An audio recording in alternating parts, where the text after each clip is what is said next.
Hello everyone. Magandang araw sa inyo. Ito po yung inyong card of the day. General reading lang. Ano yung mga mensahe na makukugot natin dito sa one card reading na ito.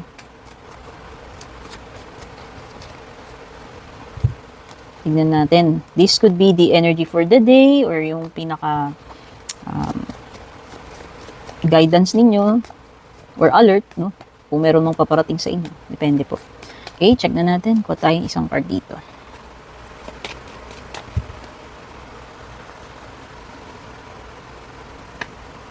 Hugot natin is Four of Pentacles.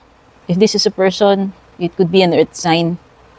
May earth sign sa sa birth chart niya. Okay, this relates to, if this is a situation, pwedeng may kinalaman about money. Pwedeng this is a person who is selfish, hindi makontento. The main energy na nasisense ko is ayaw bitiwan. Ayaw bitiwan. Kung ano man yung dapat ng bitiwan dito. Kung ini-expect mo assistance from this person, hindi kanya tutulungan.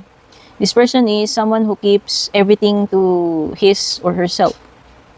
No, sinusolo lang niya. For pang sariling gain. Hindi niya iniisip ang kapakanan ng iba. If this is about relationship, this is a person na hindi pa rin maka-let go. Clinging pa rin, umaasa pa rin, waiting pa rin. If this is an advice, ang pinaka sinasabi dito is maging minimalist ka. Oo. Take only what you need.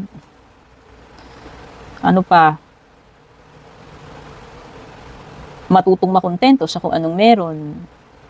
Kung ano yung available sa ngayon. Maging happy. Okay? Or if this is about money, pwedeng mag-i-spend ka ng pera. No, maaaring may savings ka, magamit mo yung savings mo kasi may emergency expenses. Okay? Or meron kang pagkakagastusan, yung mga ganun. Okay? So, yan yung pinaka-message for all of you na nanonood. At laging hangad ko naman na makatulong sa inyo yung reading ko. Makapagbigay man lang ng clue, clarity, guidance. Take care, God bless.